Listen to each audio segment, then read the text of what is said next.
సంవత్సరాల తరబడి government job కోసం వేచి చూస్తున్నారా? కేవలం 8 నెలల్లో మీ కల నెరవేర్చుకోండి. వెంటనే కింది నెంబర్స్‌కి కాల్ చేయండి. నమస్తే అండి, వెల్కమ్ టు అవర్ షో. నమస్తే మేడం, థ్యాంక్ యూ. కళ్యాణ్ చక్రవర్తి గారు, మనం లాస్ట్ ఒక ఎపిసోడ్ చేశామండి. దాంట్లోనే మనం బ్రీఫ్గా చెప్పేసాం అందమైన జీవితం. ఈ జీవితంలో ఎలాంటి సమస్యలు ఉన్నా కూడా మాకు మెయిల్ చేయండి, మేమే కాల్ చేస్తాం. మీ సమస్యకి ఒక పరిష్కారాన్ని సూటిగా సుత్తి లేకుండా మేము అందిస్తామని చెప్పాము. అలానే ఒక మెయిల్ వచ్చిందండి. మరి డైరెక్ట్గా ఎపిసోడ్లోకి వెళ్ళిపోదాం. తప్పకుండా. రైట్. కళ్యాణ్ గారు, నేను మెయిల్ చూశానండి, మీకు నేను బ్రీఫ్గా చెప్తాను. అమ్మా. స్వాతి అని ఖమ్మం నుంచి మెయిల్ చేశారు మనకి. తనకి పెళ్ళయింది, ఒక బాబు కూడా ఉన్నాడు. కానీ ఇంట్లో చాలా ఇబ్బందులు పడుతుందట. అది ఎట్లా అంటే మాటల్లో చెప్పలేనన్ని ఇబ్బందులు. తను ఏం చేయాలి అనేది డిసైడ్ అవ్వలేకపోతుంది. అది బ్రీఫ్గా మనకి మెయిల్లో పెట్టిందండి. నేను ఒకసారి అమ్మాయి నెంబర్ కూడా ఇచ్చింది, ఒకసారి మనం మాట్లాడదాము. అది పూర్తిగా విన్నాక దాన్ని బట్టి ఒక సొల్యూషన్ మీరు చెప్తారు కానీ. Sure sir. రైట్, కాల్ చేస్తానండి. హలో, స్వాతి గారండి మాట్లాడేది? అవునండి, నేను సుమన్ టీవీ నుంచి మాట్లాడుతున్నానండి, అందమైన జీవితం నుంచి. మేడం గుడ్ మార్నింగ్ అండి. గుడ్ మార్నింగ్ అండి. నాతో పాటు డాక్టర్ గారు ఉన్నారు, ఒక్కసారి మాట్లాడండి. Okay madam. యా, కళ్యాణ్ గారు. అమ్మా స్వాతి, నమస్తే అమ్మా. సార్ నమస్కారం అండి. నమస్తే అమ్మా. నమస్తే అమ్మా. చెప్పు తల్లి, మీ సమస్య ఏంటో చెప్పండి అమ్మా. నాకు పెళ్ళై 5 సంవత్సరాలు అవుతుంది సార్. మా బాబుకి వచ్చేసి 2 years అండి. అసలు ఎంత అంటే ఇంట్లో అంత సమస్య తట్టుకోలేకపోతున్నాను సార్ నేను. అసలు ఇక్కడ సమస్యల్ని ఒకదాన్ని మించి ఒకటి, ఏది చేసినా తప్పు, ఏది మాట్లాడినా తప్పు. ఏదో పెళ్లి చేసుకొని ఇంట్లోకి తీసుకొచ్చారా అంటే తీసుకొచ్చారు, అంతవరకే. పెళ్ళై 2 నెలలు మాత్రం చాలా బాగా చూసుకున్నారు సార్. బాగా అంటే కొత్తగా వచ్చిన అమ్మాయి అని చెప్పి చూసుకున్నారు. 3వ నెల నుంచి అసలు ఇంట్లో పని మనిషి కంటే దారుణంగా అయిపోయింది సార్ నా పరిస్థితి. బయటికి వెళ్ళలేను, ఇంట్లోనే కనీసం ఒక హాల్లో కూర్చొని నేను టీవీ కూడా పెట్టుకుని చూడలేని పరిస్థితిలో ఉన్నాను సార్ నేను. ఎంతసేపు వంట చేశానా, వాళ్ళకు పెట్టానా, నా రూమ్ లో నేను ఉన్నానా, మా అమ్మ నాన్న చూసుకున్నావా, నా బాబుని చూసుకున్నావా అంటాడు తప్పించి నా గురించి ఒక్క సెకండ్ కూడా ఆలోచించాడు సార్. కనీసం ఇన్ని రోజులు అవుతుంది, పెళ్ళై 5 సంవత్సరాలు అవుతుంది, ఏ ఒక్క రోజు నన్ను తిన్నావా అని కూడా అడగడు సార్. అత్తయ్య కానీ, మామయ్య కానీ, మా ఆయన కానీ అసలు ఏ ఒక్క రోజు కూడా నన్ను ఏంటి, ఎందుకు ఇలా ఉంటున్నావని కూడా అడగరు. ఎంతసేపు వాళ్ళకు చేసి పెడుతున్నానా, నాకు ఈ టిఫినా ఆ టిఫినా అంటారు తప్పించి నాకంటూ ఒక మనసు ఉందని, దానికంటూ ఒక రెస్పెక్ట్ ఉందని ఆలోచించారు సార్. స్వాతి, ఒక్క నిమిషం అండి. ఈ విషయం మీరు ఎప్పుడైనా అంటే మీరు నాతో ఫ్రీగా ఉండట్లేదు, నేను ఇబ్బంది పడుతున్నాను అనే విషయాన్ని ఎప్పుడైనా ఎక్స్ప్రెస్ చేశారా? మేడం అసలు నాతోనే మాట్లాడారు మేడం. కనీసం నేను భోజనం పెట్టేటప్పుడు నువ్వు భోజనం చేసావా అని కూడా నాతో అడగడు మేడం. నాతో మాట్లాడు. ఇంకా నేను ఏం చెప్తాను మేడం అతనికి? బాధపడకండి స్వాతి, బాధపడకండి. మీరేం చదువుకున్నారు స్వాతి? మేడం నేను ఎంకామ్ కంప్లీట్ చేశాను మేడం. నాకంటే ఒక సెల్ఫ్ రెస్పెక్ట్ లేదా మేడం? అమ్మ కాదు స్వాతి, అమ్మ ఐఎమ్ సారీ అమ్మా. ఇప్పుడు నీ వయసు ఎంత అమ్మా స్వాతి? నా వయసు ఇప్పుడు 32 సంవత్సరాలు సార్. 32. ఓకే. నీ పాప వయసు ఎంతమ్మా? బాబు అండి. బాబు, సారీ. బాబుకి వచ్చి 2 సంవత్సరాలు sir. I don't want to minimize, అంటే నీ యొక్క సమస్యని మినిమైజ్ చేసేటటువంటి ఉద్దేశం నాది కాదమ్మా. కానీ నేనేమంటున్నానంటే, అంటే నీ భర్త అంత కఠినంగా వ్యవహరించడానికి నీలో ఏమన్నా ఒక లోపం ఉండుండొచ్చా? నువ్వు ఏదన్నా ఒక విధంగా కారణమై ఉండొచ్చా? లేదు సార్, నేను ఏ తప్పు చేయలేదు సార్. కాకపోతే తన ఉద్దేశం ఏంటి అంటే ఎంతసేపు భార్య అంటే బానిస అన్నట్టు ఊహించుకుంటాడు సార్. ఇంట్లోనే ఉండాలి, బయటికి వెళ్ళొద్దు, 4 గోడల మధ్యలోనే ఉండాలి అని తను ఆలోచిస్తాడు సార్. హింస పెట్టేటటువంటి దగ్గర చేయి చేసుకోవటం కానీ, మాటలు అంటం కానీ ఏమైనా ఉందమ్మా? సార్ అసలు అలా కొట్టినా ఆ దెబ్బ 2 రోజులకు మానిపోతుందేమో కానీ సార్, మనసు మీద చేసే ప్రవర్తన, మనసు మాట్లాడే మాటలు తట్టుకోలేకపోతున్నాను సార్. దెబ్బ కొడితేనన్నా అది మానిపోతుందేమో అని నేను ఊరుకునేదాన్ని. అలా కూడా కాదు సార్, మౌనంగా ఉంటూ నన్ను ఏడిపించుకుంటూ ఏంటి సార్. అట్లీస్ట్ సార్ మొన్న ఒక్క 2 రోజుల క్రితము కింద అపార్ట్మెంట్ లో ఒక చీరలు అమ్మాయి ఆవిడ వస్తే చీరలు తెచ్చుకున్నాను సార్ వెళ్ళి. దాని గురించి ఎంత గొడవ చేశారంటే మా అత్తయ్య గారు, ఎలా కొంటావు, నాకు చెప్పవా, చెప్పి వెళ్ళవా, కిందే కదా అత్తయ్య, ఎందుకు కిందైనా సరే నాకు చెప్పి వెళ్ళాలి, నువ్వు నాకు చేసి వెళ్ళాలి అని అన్నారు. అసలు ఇంకా చీర చూస్తేనే అమ్మో నాకు వద్దు చీర అని అనిపిస్తుంది, భయం వేస్తుంది సార్. అంత క్రూయల్ గా బిహేవ్ చేస్తున్నారు. ఓకే. ఈ 5 సంవత్సరాల్లో ఈ ప్రయాణం చేయడానికి కేవలం ఒక బాబు ఉన్నాడు, పెద్దలు పెళ్లి చేశారు అనేటటువంటి ఏకైక ఉద్దేశంతో ప్రయాణమా, లేదంటే ఏదన్నా ఒక మంచి గుణం నీ భర్తలో కానీ ఆ కుటుంబంలో కానీ నీకు కనిపించిందా? 24 hours కమర్షియల్ మైండే సార్. మంచి కనిపించలేదమ్మా నీకు స్వాతి? ఏ ఒక్క రోజు అసలు చిన్న జాలి కూడా కనిపించలేదు సార్ నాకు. డాక్టర్ గారి నుంచి ఎలాంటి సలహాని సూచనని మీరు ఎక్స్పెక్ట్ చేస్తున్నారు స్వాతి?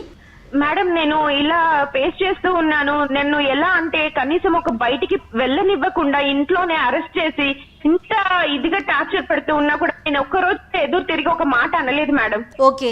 మా తల్లిదండ్రులకు కూడా నేను ప్రాబ్లం ఫేస్ చేస్తున్నానని వాళ్ళకు కూడా చెప్పలేదు. ఇలా ఉండగా సడన్ గా ఒక రోజు మా హస్బెండ్ మేము అందరం కలిసి మా ఆడపడుచు వాళ్ళ కూతురు పెళ్లికి వెళ్తున్నాం మేడం ట్రైన్ లో. ఓకే. నేను కాలేజ్ చదువు రోజుల్లో మేడం డిగ్రీలో నాకు చాలా ప్రపోజల్స్ వచ్చాయి. బట్ నేను ఏ ఒకటి తీసుకోలేదు. నాకు ఎంతసేపు నా చదువు నాకు ఇంపార్టెంట్ అనే అనుకున్నాను. అదే టైంలో ఒక అతను నన్ను ప్రపోజ్ చేశాడు. నేను దాన్ని రిజెక్ట్ చేసేసాను. కానీ రిజెక్ట్ చేసిన అబ్బాయి ఎలా అంటే నన్ను ఇబ్బంది పెట్టకుండా దూరం నుంచి చూస్తూ జాలిగా నాకు అసలు ఇంకా నేను వద్దన్నా కూడా వినిపించుకోకుండా నా నీడలాగా ఫాలో అవుతుండేవాడు మేడం.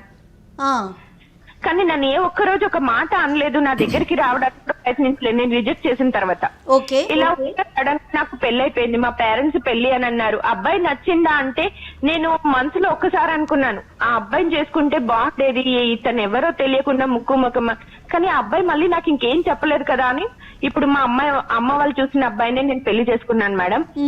ఇలా ఉంటే సడన్ గా మా హస్బెండ్ తో పాటు నేను ఒక రోజు ట్రైన్ లో ఊరెళ్తూ ఉంటే అందరూ ఫోన్ చేశారు, పడుకున్నాము. నేను హ్యాండ్ వాష్ చేసుకోవడానికి వెళ్ళాను మేడం. సడన్ గా అబ్బాయి కనిపించాడు. నన్ను ప్రపోజ్ చేసిన అబ్బాయి నాకు కనిపించాడు. అసలు కనిపించగానే కాసేపు అలానే ఉండిపోయాను మేడం. నేను ఇంకా షాక్ లో ఉండిపోయాను. నాకేం మాటలు రావట్లేదు. ఓకే. ఎలా ఉన్నావు అని నన్ను అడిగితే అని ఏదో తల ఊపుతూ సమాధానం చెప్పాడు. అంతే తప్పించి ఇంకేం లేదు. ఎంతకాలం క్రితం అమ్మా ఇది స్వాతి? రీసెంట్ ఒక 2 months అవుతుంది సార్. రైట్. నాకు పెళ్ళయింది, ఒక బాబు అని అంటే తెలుసు అని అన్నాడు. మరి మీ వైఫ్ ఏది అని నేను అడిగాను. లేదు నేను పెళ్లి చేసుకోలేదు, నువ్వే నా జీవితం అని అనుకున్నాను. ఇంకా నీ స్థానంలో నేను ఇంకెవరిని ఊహించుకోలేను, నాకు నువ్వు తప్పించి ఇంకెవ్వరు వద్దు అని చెప్పి నేను ఇట్లానే ఉండిపోయాను అని అన్నాడు. అసలు ఇంకా నాకేం మాట్లాడాలో కూడా అర్థం కాలే మేడం తన మాట అన్నప్పుడు. అసలు ఏంటి ఒక అబ్బాయి నా కోసం ఇన్ని సంవత్సరాలు ఎదురు చూస్తూ ఉన్నాడా? నేను ఇంత బాధ పెట్టానా? ఏంటి నా వల్ల ఒకరు ఇంత బాధపడుతున్నారా? నేను పెళ్లి చేసుకున్నాను, నాకు బాబు, నేను సంతోషంగా ఉన్నాను కదా, నువ్వు చేసుకోలేదా అని అన్నాను. లేదు నేను చేసుకోలేదు, నేను ఇలానే ఉంటాను అని అన్నాడు. నేను నా మనసులో మనసు లేదు మేడం. ఇంకా క్షణం నేను ఎంత అంటే అంత నరకం అనుభవిస్తున్నాను మేడం. ఊరుకోండి. బాధపడకపోతున్నాను మేడం. అసలు ఇంట్లో పరిస్థితి ఇలా ఉంది. తను అలా కనిపించగానే నా మనసు ఒక్క క్షణము అరే నేను ఇతన్ని చేసుకుంటే సంతోషంగా ఉండేదాన్నేమో అనిపించింది. బాగా చూసుకో, దూరం నుంచి అయినా సరే ఎంత కేరింగ్ అంటే మేడం, నాకు ఫీవర్ వచ్చిందంటే ఎవరి చేతనో మెడిసిన్ పంపించేవాడు. అంత బాగా చూసుకున్నాడు మేడం నన్ను. మీకు మీ మీద అంత కేర్ చూపించారు కదా, అలాంటప్పుడు మీకు ఇంట్లో చెప్దాము ఇతనితో నా జీవితం బాగుంటుందేమో అని అనిపించలేదా ఆ రోజుల్లో? ఆ రోజుల్లో ఎంతసేపు నాకు చదువుకోవడము, మా నాన్న అమ్మ ఎలా చెప్తే నేను అలా వినేదాన్ని మేడం. వాళ్ళకి ఏది మంచి అనిపిస్తే అలా చేస్తారు. ఈ లవ్వులు ఇవన్నీ కరెక్ట్ కాదు అని అనిపించేది.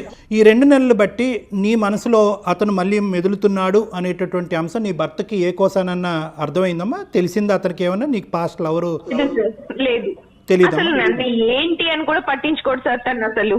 అంటే మనము ఈ సమస్యకు ఒక సొల్యూషన్ చెప్పే ముందు ఈ విషయం తెలిసే, అంటే ఇప్పుడు ఆల్రెడీ ఈ విధంగా ప్రవర్తించేటటువంటి ఈ భర్త ఈ విషయం తెలిస్తే కనుక ఇంకే విధంగా నిన్ను అంగీకరించడు అనే అంశం గురించి కూడా మనం మాట్లాడుకోవాలి. కాబట్టి ఈ అబ్బాయి నిన్ను ఇంతకుముందు ప్రేమించాడని కానీ ఈ అంశాలు ఏవి కూడా తెలీదు మీ భర్త గారికి? సార్ నేను అసలు అతను ప్రేమించకపోయినా నేను అసలు ఈయనతోని ఉండలేను సార్. నా బాబుని తీసుకుని బయటికి వెళ్ళిపోయి నా కాళ్ళ మీద నేను బతకాలనుకుంటున్నాను సార్.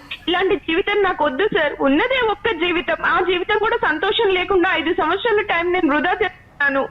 ఇంకా ఎందుకు సార్ నాకు ఇలాంటి హస్బెండ్ అవసరమా సార్? స్వాతి, అతను కనిపించకపోయినా మీ ఆలోచన ఇదే విధంగా ఉండేదంటారా? Yes madam, yes. నేను ఇంకా అదే డిసిషన్ కి వచ్చేసాను మేడం. నేను తింటూ ఉండలేను. నా బాబు తీసుకొని నేను బయటికి వెళ్ళిపోయి నేను ఏదో జాబ్ చేసుకుంటే నా అబ్బాయి కోసమే నేను బతుకుతాను మేడం. ఇంకా తను వద్దు, నా వల్ల అవ్వట్లేదు మేడం ఇంకా భరించడం. మీ ఎక్స్ లవర్ అతని పేరేంటమ్మా? అబ్బాయి పేరు Anand sir. Anand. Okay. Clear కట్గా జయ మేడంకి ఇప్పుడు ఒక మాట చెప్పావు. ఇతను పరిచయం అవ్వకపోయినా కూడా నేను ఈ మ్యారేజ్లోంచి బయటకు వచ్చేసి నా కాళ్ళ మీద నా కొడుకుతో పాటు ఉండుండేదాన్ని అనేటటువంటి మాట మీరు చెప్తున్నారు కదమ్మా? అది ఎప్పుడు జరుగుండేది? ఇప్పుడు ఇమీడియట్గా జరుగుండేదా? ఒక 5 సంవత్సరాల తర్వాత జరుగుండేదా? ఒక 10 సంవత్సరాల తర్వాత జరుగుండేదా? ఆల్రెడీ ఈ ఆలోచన నువ్వు ట్రైన్ ఎక్కక ముందే వచ్చిందా, లేదంటే ట్రైన్ ఎక్కి దిగిన తర్వాత వచ్చిందా? సార్ నాకు ట్రైన్ ఎక్క ముందు నుంచి నేను ఇంకా వద్దు, నాకు తినతోని జీవితం వద్దు, నా వల్ల అవ్వట్లేదు, నేను ఏదో ఒకటి డిసైడ్ చేసుకొని నా బాబుని నేను తీసుకొని వెళ్ళిపోవాలి అని ఫిక్స్ అయిపోయాను సార్. రైట్ రైట్ అమ్మా. ఇప్పుడు ఏంటి తల్లి, ఇప్పుడు నువ్వేం కోరుకుంటున్నావు అంటే నీ మనసులో మెదులుతున్న ప్రశ్నలు ఏంటి? నేను తనతో ఉండాలి అనుకుంటున్నాను, అది కరెక్టా కాదా, ఏం చెయ్యాలి, నాకు అసలు నా సమస్య ఏంటి, నేను ఏమైపోతున్నానని కూడా నాకు అర్థం అవ్వట్లేదు సార్. ఏదో ఒక సొల్యూషన్ మీకు చెప్పండి, నేను చేసేది కరెక్టా కాదా, నాకు ఎలా ఉండాలి, ఏంటి, బయట ప్రపంచం ఇలా ఉంది. అంటే ఇక్కడ 3 ఇష్యూస్ నాకు క్లియర్ కట్గా కనిపిస్తున్నాయేమో. ఒకటి, ఇక్కడ నీ భర్త పెట్టేటటువంటి కష్టం వల్ల బయటపడుతున్నారా, ఆనంద్ కనిపించినటువంటి జ్ఞాపకాల వల్ల బయటపడుతున్నారా, లేదంటే ఆనంద్ ఇప్పటి వరకు పెళ్లి చేసుకోకుండా మీ గురించే వేచి ఉన్నందుకు ఆ ప్రేమను మళ్ళీ గుర్తుపడి అది జాలి కలగటం వల్ల మళ్ళీ అతనికి రీకనెక్ట్ అవుతున్నారు. ఈ 3 అంశాలమ్మా.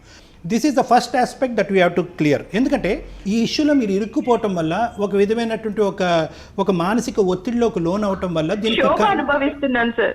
అవునమ్మా, ఖచ్చితంగా తెలుస్తా ఉంది ఆ క్షోభను అనుభవిస్తున్నావు అని చెప్పి. డాక్టర్ గారు ఇక్కడ ఇంకొక విషయం కదా కళ్యాణ్ గారు, ఇప్పుడు అమ్మాయిని చూసినప్పుడు స్వాతి ఆనంద్ వాళ్ళ పరిచయం పెళ్లి కాకముందు ఇద్దరు సింగిల్ గా ఉన్నారు, కానీ ఇప్పుడు స్వాతి పరిస్థితి అది కాదు, తన చేతిలో ఒక బాబున్నాడు కదా. షూర్ మ్యామ్, నేను ఆ విషయంలో కాన్ఫిడెన్స్ ఇస్తాను మేడం. ఎందుకంటే నేను చూసినప్పటి నుంచి ఎన్నో అనాథ మంది పిల్లలకి చాలా మంది చాలా బాగా చూసుకునేవాడు మేడం. అలాంటిది నా బాబుని చూసుకోడా అన్న నమ్మకం నాలో ఉంది. జయ గారు చెప్పినట్టుగా నీ మీద ఉండేటటువంటి ప్రేమ నీ కొడుకు మీద చూపెట్టగలడా? ఈ ప్రశ్నకి వినండి స్వాతి, ఒక్కసారి వినండి. నీకు రానున్న రోజుల్లో వచ్చేటటువంటి ప్రశ్నలు, ఒకటి, నిజంగా అప్పుడు ఉండేటటువంటి ప్రేమ ఇప్పుడు కూడా ఆనందంలో అదే పదిలంగా ఉందా అనేటటువంటిది ఒకటి. నెంబర్ 1, పెళ్లి కానటువంటి స్వాతిని పెళ్ళి అయిన తర్వాత ఒక కొడుకుతో వచ్చినటువంటి స్వాతిని ఒకే విధంగా ఆనంద్ చూడగలదా అనేటటువంటిది రెండో ప్రశ్న. మూడో ప్రశ్న, నీ కన్న కొడుకుని ఇప్పటికీ నేను అడగలేదు, నీ భర్త నీ కన్న కొడుకుని ఎలా చూసుకుంటాడమ్మా అనేటటువంటి ప్రశ్న నేను అడగలేదు. ఎందుకంటే కేవలం ఇంతకుముందు it is a decision that you have to take, but now you have to take a decision on behalf of your self. నీ గురించి, నీ కొడుకు గురించి, ఇద్దరు గురించి డెసిషన్ తీసుకోవాలి. రేపొద్దు నీ కొడుకు పెద్ద అయిన తర్వాత అమ్మా అది నాన్న ఇతను ఎవరు అని అడిగితే కనుక ఏమని సమాధానం చెప్తా? ఇప్పటి వరకు మీ భర్తతో పోరాడుతున్నటువంటి వ్యక్తి ఎవరైతే కనుక ఒంటి చేత్తో పోరాడుతున్నటువంటి వ్యక్తి ఎవరైనా ఉన్నారంటే అది స్వాతి ఒక్కటే. ఎవరు సలహా తీసుకోలేదు, ఎవరు సూచన తీసుకోలేదు, నీ భర్తని ఎక్కడికైనా తీసుకెళ్లి కౌన్సిలింగ్ చేయించాలనేటటువంటి ఆలోచన మీకు రాలేదు. పెద్దల సమక్షంలో కూర్చోపెట్టి స్వాతి ఇది అనుభవిస్తుంది అయ్యా, కొద్దిగా ఒక విధంగా ఈ విధంగా బాధపడుతుంది, నువ్వు బిజినెస్లో మునిగి తేలుతున్నావు, ఆ అమ్మాయిని రిస్ట్రిక్ట్ చేస్తున్నావు, హింస పెడుతున్నావు, ఆ అమ్మాయికి ఒక ఫ్రీడమ్ కావాలి, ఒక స్వేచ్ఛ కావాలి అనేటటువంటి మాట ఎవరితోనూ చెప్పించలేదు. నువ్వెంత చెప్పావో మాకు తెలీదు, ఎవరి ద్వారానా చెప్పించావు. సో నేనేంటంటే ఈరోజు అమ్మ అంత ప్రేమించేటటువంటి వ్యక్తి దగ్గరికి వెళ్ళిపోవమ్మా అని చెప్పడం నాకు చాలా ఈజీ, కానీ రానున్న జీవితంలో ఎదురయ్యేటటువంటి ప్రశ్నకి నువ్వు బదులు చెప్పుకుంటూ ఉండగలవా? ఆ మనోధైర్యం, ఆ గుండె ధైర్యం నీలో ఉందా? రేపొద్దున సమాజం అడిగేటటువంటి ప్రశ్నలు, నీ తోబుట్టువులు ఎవరైతే పెళ్లి కాని వాళ్ళు ఉన్నారో వాళ్ళు అడిగేటటువంటి ప్రశ్నలు, మీ తల్లిదండ్రులు అడిగేటటువంటి ప్రశ్నలకి సమాధానం చెప్పగలవా? ఒకప్పుడు ఆనంద్ ఇదివరకట్లా ఉండకపోతే కనుక ఆనంద్ను వదిలేసి ఎక్కడికి వెళ్తావు? సో ఇవన్నీ కూడా ఉండేటటువంటి సమస్యల మధ్య మై ఒపీనియన్, ఫస్ట్ ఆనంద్ కాదు 10 సంవత్సరాలు వెయిట్ చేసిన, ఆనంద్ 20 సంవత్సరాలు వెయిట్ చేసిన, ఆనంద్ దీనికంటే 10 రెట్లు ఎక్కువ ప్రేమించినా కూడా పెళ్ళి అయిన తర్వాత ఒక ఆడపిల్లకి కానీ ఒక మగాడి యొక్క జీవితంలో సమస్యకి పరిష్కారం భిన్నంగా ఉంటుంది. ఒకప్పుడు పెళ్లి కాలేదనుకోండి, ఇందాక జయ గారు చెప్పినట్టు సింపుల్ స్ట్రైట్ ఫార్వర్డ్ వెళ్ళి పెళ్లి చేసుకోండి, పెద్దలు డివోర్స్ ఇచ్చేస్తారు, అటు వెళ్ళి పెళ్లి చేసుకునే అవకాశం ఉంటుంది. కానీ ఇక్కడ ఒక్క నిమిషం తల్లి, ఒక్కటి option A, if you are asking me, ఈరోజు కఠినంగా అనిపించవచ్చు, క్లిష్టంగా అనిపించవచ్చు, బాధగా అనిపించవచ్చు, my solution for your problem is try to rectify your husband. నీ భర్తని మార్చుకునేటటువంటి ప్రయత్నంలో సాయి శక్తులా ప్రయత్నించేద్దాం. మీ తల్లిదండ్రులు సపోర్ట్ తీసుకుందాం, కావాలంటే నాలాంటి డాక్టర్ల యొక్క సపోర్ట్ తీసుకుందాం. అప్పటికీ మార్పు రాలేదనుకోండి, అతనిలో మార్పు రాలేదనుకోండి, 5 సంవత్సరాలు వెయిట్ చేసిన ఆనందం ఇంకో 10 సంవత్సరాలు వెయిట్ చేస్తాడమ్మా, నీ గురించి వెయిట్ చేస్తాడు. నీ భర్తను మార్చుకునేంత వరకు అతను వెయిట్ చేయలేడా? లేదు, మార్పు రాలేదు, కఠినంగా వ్యవహరిస్తున్నాడు అంటే కనుక నీ ఇష్టం, అప్పుడు డైవర్స్ తీసుకుని వెళ్తావు, ఏం చేసి వెళ్తావు అన్నది నీ ఇష్టం. సార్ నేను ఒక మాట మాట్లాడొచ్చా సార్? చెప్పండి స్వాతి. సార్ తను ఎంత కమర్షియల్ అంటే సార్, అంత కమర్షియల్ మైండ్.